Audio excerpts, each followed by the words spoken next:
It's Monday, August 28th. I'm Priyanka Arabindi. And I'm Josie Duffy-Rice, and this is What a Day, where we want to congratulate Simone Biles for scoring her 8th national gymnastics title. And you are welcome, Simone. We would have given you a real run for your money if we had been competing. You know, you may be the best athlete in the world, but Priyanka and I haven't tried athleting yet. Right. We'll never know. Our potential will just lie dormant within us, and you're welcome for that. On today's show, Republicans are working to unseat Fani Willis before the DA's case against Trump in Georgia can even start.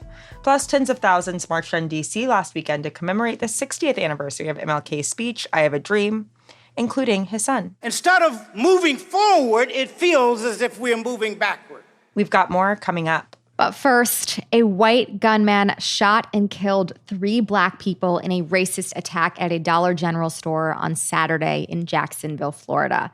The victims were identified as 52-year-old Angela Michelle Carr, 19-year-old Anolt Joseph Legary, and 29-year-old Gerald Gallion. The 21-year-old gunman has been identified. We will not be naming him here to avoid giving him any additional notoriety. He died after turning the weapon on himself.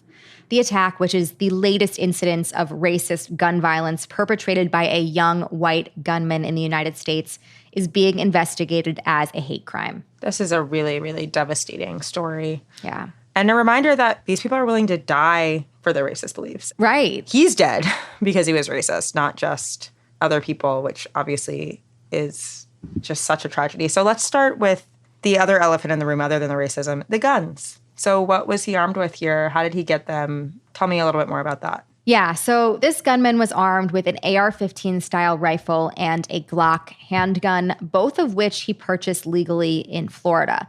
According to authorities, he had drawn swastikas on his AR-15. Though he had no official criminal history, police said that he had been involved in a domestic call back in 2016, and he was temporarily held involuntarily under Florida's Baker Act for mental illness examination in 2017.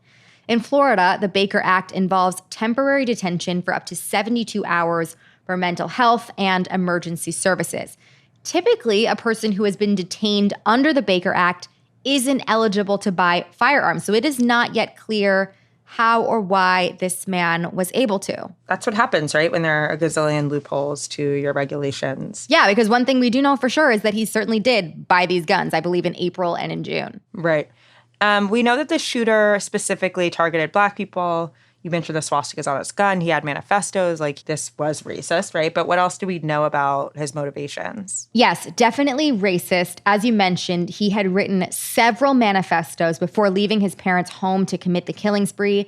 Take a listen to Sheriff T.K. Waters of Jacksonville County describe what they found. The shooter had authored several manifestos, one to his parents, one to the media, and one to federal agents.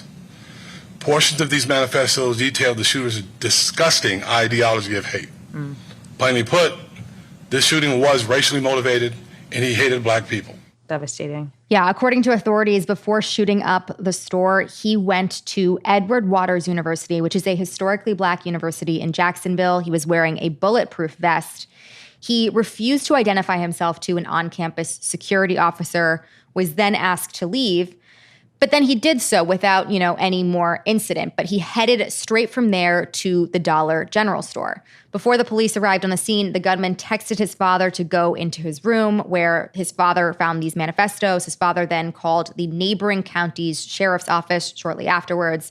The police were already at the scene at the Dollar General by that point. Yeah. The shooting was 5 years to the day after a 2018 mass shooting in downtown Jacksonville at a video game tournament. That was a fact that the gunman specifically referenced in his writings.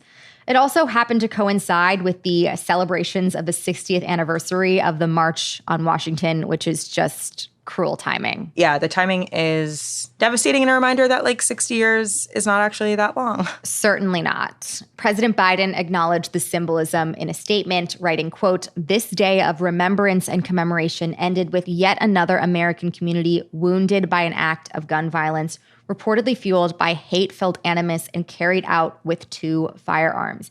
Even as we continue searching for answers, we must say clearly and forcefully that white supremacy has no place in America. America. We must refuse to live in a country where Black families going to the store or Black students going to school live in fear of being gunned down because of the color of their skin. Obviously, everything he's saying is just true. That's just the way it should be. But it is sad to think that you and I, Josie, will be sitting here in a month's time, 2 months' time, 6 months' time, doing another story just like this. This happens all too often in this country. Yeah, it really does. And it's a reminder that we're actually not addressing the root of the problem, right? I mean, we're not addressing either part. We're not addressing the racism. We're not addressing the guns. Exactly. Now we're going to turn to the criminal case against Donald Trump in Georgia, but this time with how Republicans are trying to stop it before it starts. The Republicans in the state have expedited the passing of a new state law that would allow the legislature to remove local prosecutors. The target of the law is Fani Willis, the Fulton County DA, who recently indicted Donald Trump. It's the latest in the Republican effort to remove prosecutorial power from those who they don't agree with, a move that is sure to hurt progressives across the country. Also, the latest Republican effort to keep Donald Trump from ever facing any consequences, civil, criminal, personal, electoral, for trying to overthrow an election. Yeah, what a convenient coincidence that it is weird. The target of this specific law is Fani Willis, the DA, who is indicting Donald Trump. That feels a little politically motivated, one might say. Let's start with this Georgia law in particular. Give us some context there, please. Earlier this year, state Republicans passed Senate Bill 92, which establishes a commission that can discipline or remove any elected prosecutors for pretty outrageous reasons, which include, quote, failing to review every individual case for which probable cause exists. That might sound reasonable, but it's the farthest thing from reasonable. There's not a prosecutor in America who pursues every crime. Right. None. Zero. Zip. Zilch. You can't. It's their job, right? To decide what they're doing. Exactly. Prosecutorial discretion is a huge thing, right? And there's so many crimes. A couple years ago, someone tried to count all the federal crimes and they couldn't. They spent 2 years doing it and they couldn't do it all, right? There's no possible way to investigate and review every one. For example, if someone says, hey, my lunch was stolen from the fridge at my job, maybe that's technically a crime. Should the cops come out and should prosecutors spend their resources investigating your lunch? Depends what they're having for lunch, but probably not. Depends what they're having. Probably not. It would be crazy for any prosecutor in America to waste resources pursuing that, prosecuting that, because resources are limited and priorities matter. If a prosecutor is clear that they don't want to spend their limited time pursuing a certain crime, they have the right to do that, right? Maybe they'd rather pursue murders than the lunchtime caper. So this idea that these prosecutors are doing something out of the ordinary is just wrong. And all prosecutors have made cost-benefit analyses about what they pursue.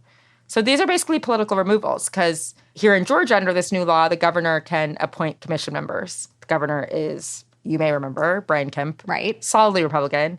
He can give state Republicans a very clear way to punish Fani Willis. And they can choose not to pursue a Republican DA who's not pursuing all crimes. Yeah. There's nothing that says they have to punish everybody. It's up to them. Yeah, totally their discretion. Totally their discretion. This is not a theoretical problem. Multiple state Republicans have already filed complaints or taken steps to remove Willis. And so as a result, in early August, 4 DAs in Georgia filed a lawsuit to strike this Senate bill down, saying that it violated the right to discretion, as we discussed, and prosecutorial independence. And similarly, last week, the Public Rights Project filed to stop the law from going into effect. So we will see. But as of now, the law has passed. It's wild because the same way they would have discretion to apply this to whoever they want, that's the same discretion that they're getting upset at these prosecutors for using. So it's all very hypocritical. Exactly. But you also mentioned there have been similar efforts in other places around the country. It's not just Georgia. Tell us more about those. Where else is this happening? Yeah, so the primary example is, Florida. Of course. Governor Ron DeSanctimonious, or whatever. What are we calling him these days? Ron DeSanctimonious? It's just catchy. It just is catchy. Whatever he lacks in personality, he makes up for in authoritarian laws that he passes. Precisely. In Florida, in the past 6 years or so, 3 prosecutors have been removed by the governor in Florida, 2 of those by Ron DeSantis. They've been removed for not being punitive enough, according to the governor, not according to voters, right? So in Orlando, Aramis Ayala, the first Black elected prosecutor in Florida, was removed from many cases a few years ago for saying that she wouldn't seek the death penalty, which is a perfectly acceptable thing to do as prosecutor. 99.5% of all prosecutors don't pursue the death penalty, right? A very small percent of prosecutors go for the death penalty. She was removed from office for saying that she wouldn't do it. And then Andrew Warren in Tampa was removed within just the past few years, in part because he said he wouldn't prosecute women seeking abortions, and he said he wasn't going to prosecute the parents of trans children under the new kind of anti-trans laws in Florida.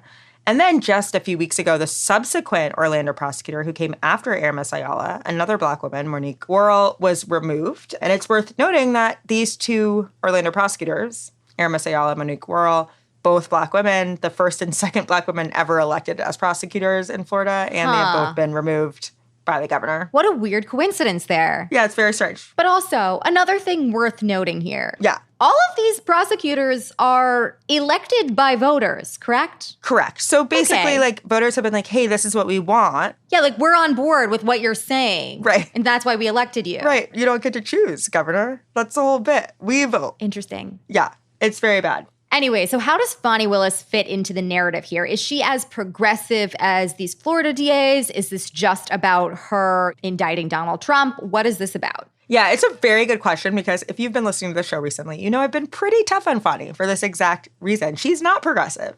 She's pretty draconian. She's pretty tough on crime. That's how she ran. She prosecuted the teachers in the Atlanta cheating scandal here a couple of years ago, which I find to be one of the biggest violations of justice in the state history. Like, I don't agree with her on almost anything. And this is pretty different than the Florida prosecutors who ran on these very progressive platforms. Like, they're being persecuted for what they won't pursue. And she's being persecuted for who she has chosen to go after, which is the former president, right? Yeah. Which, like, I don't agree with her on a lot of things, but I do agree that you can't just subvert democracy. Not that part. Yeah. Of all the decisions she made, this is not in my top 50 of disagreements. It's very obvious that she's a frustration for Republicans because they are sycophants for Donald Trump and they have this ideological agenda. And they even want independent elected public officials to follow it. Right. Including elected officials that normally I think they probably agree with. Like, she's been pretty tough on crime. Like, normally they're probably right aligned with her, but they don't want her to prosecute Donald Trump. Okay. At our max, we had like 2.5 million people in this country in prison and jail. We had like another 6 to 10 million in some form of correctional control. Mass incarceration, we had more people incarcerated in this country than any other country in the world. Prosecutors were prosecuting more and more crime. They were calling for more and more time served. They were driving this trend, and they weren't being removed from office. Right. Mass incarceration was destroying communities, and they weren't being removed from office. And suddenly, now that there are some prosecutors who are willing to say, like, maybe we don't put everybody in prison. Or maybe if we're going to put a bunch of people in prison, we should also consider the powerful as, like, targets. Right. They're considered the threats. I mean, the whole thing is just so blatantly anti-democratic. It's not surprising in any way. Like, Republicans have pursued so many anti-democratic rules, laws, things on every level of government over the past few years, especially. But, like, it's very blatant here why they're trying to do this. It's really blatant. And people think, oh, well, if they won't pursue crime, like, they shouldn't be a prosecutor.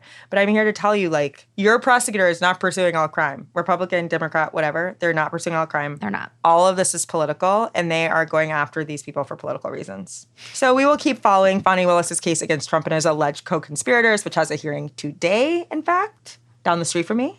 That is the latest for now. We will be back after some ads.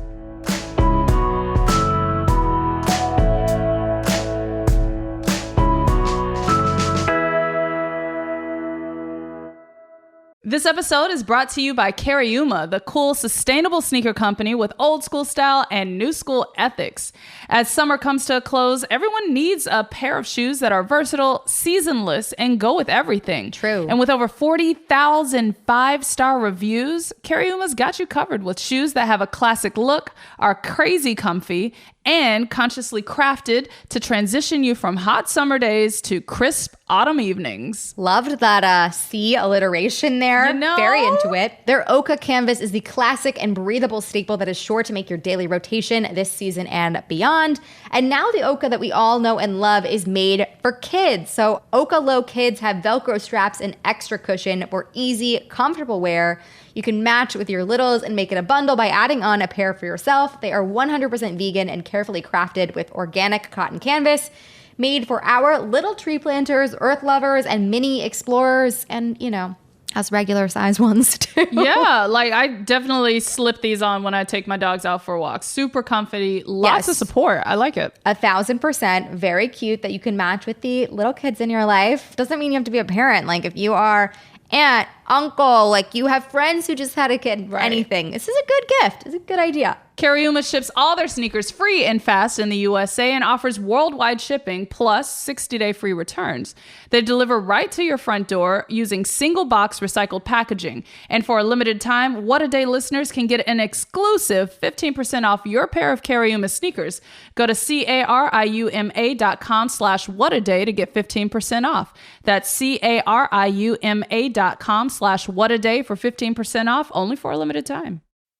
Hey, it's Laura Coates, host of The Laura Coates Show on SiriusXM POTUS, where we go beyond the soundbite. We break down everything, politics and the law and pop culture. It's what you care most about. You can listen to The Laura Coates Show at home or anywhere you are. No car required. Download the SiriusXM app for over 425 channels of ad-free music, sports, entertainment, and more. Subscribe now and get 3 months free. Offer details apply.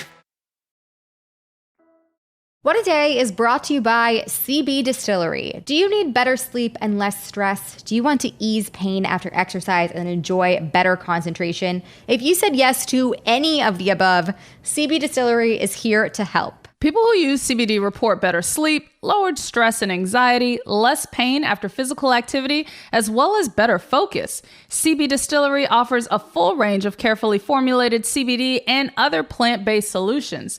Their products are packed with whole-body healing plant compounds and vital nutrients, and their ingredients are 100% clean, so no artificial colors, flavors, or preservatives. Yeah, I love they make this little stick that you can use like topically, so it's really great. Oh, like directly on the pain side. Yeah. So it is really nice in terms of pain relief. I'm sure if you get like exercise-related pain, would be great for that also. Anyways, if you are frustrated with a health concern that is not getting better, you should join the over 2 million satisfied customers and try CBD from the source we trust, cbdistillery.com. We will start you off with a 20% discount. Visit cbdistillery.com and enter our code WAD for your discount. No prescription required. That is cbdistillery.com. Promo code WAD for 20% off. cbdistillery.com. Let's wrap up with some headlines. Headlines. Russian officials have finally confirmed that Yevgeny Prigozhin died in a plane crash outside of Moscow last week. He was the head of the paramilitary Wagner Group and had led a brief mutiny on the Kremlin this June. Prigozhin was listed as aboard the crashed jet, but it wasn't until genetic testing came back that authorities verified yesterday that he was among the 10 passengers killed. Meanwhile, the Kremlin has still not come up with what it believes to have caused this deadly crash. At least 7 people were shot and killed on Saturday just outside of Haiti's capital. A powerful gang that controls the northern suburb of Canaan opened fire with machine guns on a church-led protest, and several more victims were wounded and kidnapped. Canaan is a squatter community formed by survivors of the devastating 2010 earthquake in Haiti and is actually controlled by the 5 Seconds gang. Before the shooting, the protest was actually against the 5 Seconds gang, organized by an evangelical church leader. The shooting is part of a sharp increase in violence in Haiti, particularly after the assassination of President Jovenel Moïse in 2021. Since then, gangs have taken over large swaths of the country, using random killings, rape, and kidnappings to gain control. A citizens' defense movement has risen in response, which has included executions of suspected gang members. Amid the growing violence, the U.S. Embassy recently ordered the departure of non-emergency personnel from Haiti. The city of Chicago is suing Kia and Hyundai, accusing them of straining the city's resources by failing to equip their cars with basic anti-theft technology. Mayor Brandon Johnson's administration is just the latest plaintiff in a number of lawsuits demanding accountability from the two automakers. Friday's lawsuit comes just months after Illinois' Attorney General called for a federal recall of their cars when it was reported that 7,000 Kias and Hyundais had been stolen in Chicago in the year 2022 alone. According to the complaint filed by Johnson's administration, Kia and Hyundai knowingly lied to customers by promising that their vehicles had advanced safety features. The city hopes to reclaim the expenses incurred from responding to so many incidents of theft and to force Kia and Hyundai to fix the security features on their vehicles. Hell yeah, this is something that will make an actual difference for many people and the city. We love to see it. Yeah, it's great news, especially for people who may or may not own Hyundais, like maybe me. And my insurance went up because my car is easier to steal. So I would love for some better anti-theft technology. And speaking of cars and automakers, members of the United Auto Workers Union, or UAW, overwhelmingly voted to authorize a strike if they don't reach an agreement with their employers by September 14th. You'll remember that negotiations for a new labor contract began last month between the UAW and the big three Detroit automakers, Ford, Stellantis, and General Motors. And talks have been contentious from the start, when union leaders made it clear that 150,000 workers were prepared to walk off the job if their demands for higher wages, better health benefits, and stronger job security were not met. Friday's strike authorization, which had a 97% approval rate from members, just emphasized how fed up workers are with their current working contract. And in other labor news from this past weekend, the National Labor Relations Board just made it easier for workers to unionize. The board ruled on Friday that if an employer is caught committing an unfair labor practice in the lead up to a union election, the employer will be ordered to immediately recognize the union and begin bargaining. So as long as a majority of workers support unionization, they don't have to go through the lengthy process of hosting an election to gain recognition. They win it by default if their employer tries to subvert them. It's pretty badass, I would say. We love it. I love it. FIFA has suspended Spain's soccer chief Luis Rubiales and other coaching staff after his unwanted kiss with World Cup winner Jenny Hermoso. Rubiales has maintained that the kiss was consensual and refused to resign, but in a statement posted to social media over the weekend, Hermoso spoke publicly and said, "I did not like this incident. I felt vulnerable and a victim of an impulse-driven, sexist, out-of-place act without any consent on my part."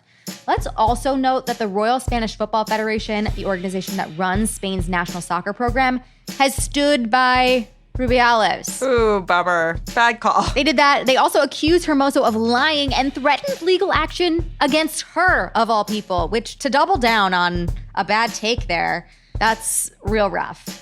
All 23 members of Spain's winning World Cup team and almost 50 other professional women's soccer players have said that they would not play for the country unless Rubiales is removed from his position. There has also been a mass exodus of coaching staff from the national team, citing their, quote, strongest and deepest condemnation of Rubiales' behavior. Oh my God. I also gotta say, it screams this isn't the first time. This is not people being like, oh, that was totally out of line and very out of character. People are like, I refuse to work for this guy. Putting my job and my livelihood on the line. 100%. It's just not a testament to oh my God, I had one moment of bad judgment. Oh my God, I got caught up in the moment. Yeah, no. Yeah. I mean, even if he did, it would have been fucking weird and bad, but this is, no. Right. Tens of thousands of people gathered on the National Mall in Washington, D.C. on Saturday to honor 60 years since Martin Luther King Jr. delivered his I Have a Dream speech in that very same place. One of the speakers from this weekend's event was his son, Martin Luther King III. Instead of moving forward, it feels as if we're moving backward. The question is, what are we going to do? Dad would probably say, now is the time. We must preserve, protect, and expand democracy. The 5-hour event was called, quote, not a commemoration, but a continuation of King's vision, particularly after the past year of rulings and laws that have rolled back civil rights and racial progress. Black civil rights leaders and a host of other multiracial interfaith groups led the event, with speakers addressing systemic racism, police brutality, gun violence, and other prevalent social justice issues. Organizers of the 60th anniversary march also met with Attorney General Merrick Garland to discuss issues of redlining, policing, and voting rights. It's depressing how little has changed. It really is. The 60th anniversary, especially with the context that you gave of the past few years, it's really sad. I fully agree that this is not the direction of progress that one thought we might be on. One hoped, maybe. It would be wrong to say nothing has changed. Some things have absolutely changed, but sure. This weekend we're seeing a guy with swastikas on his gun kill Black people because he hates Black people. This weekend. Yeah. Maybe we still have a ways to go here, guys. Yeah, we're not there yet. We are not to the promised land yet. No. That is absolutely true. And those are the headlines. Two more things before we go. The Crooked Store's Labor Day weekend sale just started, so now is the perfect time to snag that merch that you've been eyeing. Everything in the store is 15% off, and a bunch of new stuff was just added to the sale section. Personally, I am going to take this opportunity to buy 50 Bros for Row koozies and sprinkle them across college campuses, all the college campuses that I frequent in New York City. I was about to say. Shop the sale at crooked.com/store. Second, we want to give a huge congrats to our former WAD squatter and someone we adore, Jazzy Marine, who just got engaged. We are so excited for you. Yay! We love Jazzy. We love Alan. We love So happy for you Jazzy. guys. We love Jazzy. We love Alan. We're so happy for you. That is all for today. If you like the show, make sure you subscribe, leave a review, keep MLK's dream alive, and tell your friends to listen. And if you're into reading and not just a list of labor wins as Labor Day approaches like me, What a Day is also a nightly newsletter. Check it out and subscribe at crooked.com/subscribe. I'm Josie Duffy Rice. I'm Priyanka Arabindi. And congrats, Jazzy. Listen, Jazzy's our good news of the day. We are hanging on to that tight. Yeah. Jazzy always brought the good vibes. So good vibes to Jazzy forever. Always. Jazzy, come back. Jazzy, marry us. We're trying to marry you. That's what we're saying.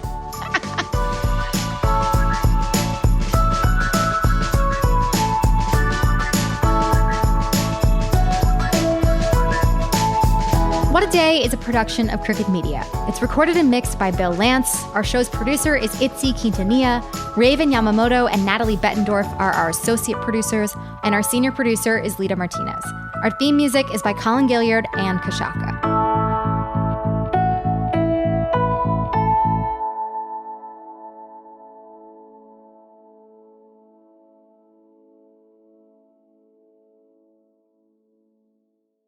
Finding the music you love shouldn't be hard. That's why Pandora makes it easy to explore all your favorites and discover new artists and genres you'll love. Enjoy a personalized listening experience simply by selecting any song or album, and we'll make a station crafted just for you. Best of all, you can listen for free. Download Pandora on the Apple App Store or Google Play and start hearing the soundtrack to your life. Meiomi is a big, full-flavored wine perfect for the moments in life when we're living most fully. Meiomi uses the best that coastal California has to offer, creating Pinot Noir, Cabernet Sauvignon, Chardonnay, Red Blend, and Meiomi Bright, a lower alcohol Pinot Noir. Full flavor, fully captivating. Discover Meiomi's unrivaled taste at shopmeiomi.com. That's shop, MEIOMI.com to find our wines at a store near you. Meiomi, to the fullest. Please enjoy responsibly. Meiomi Wines of Campo, California.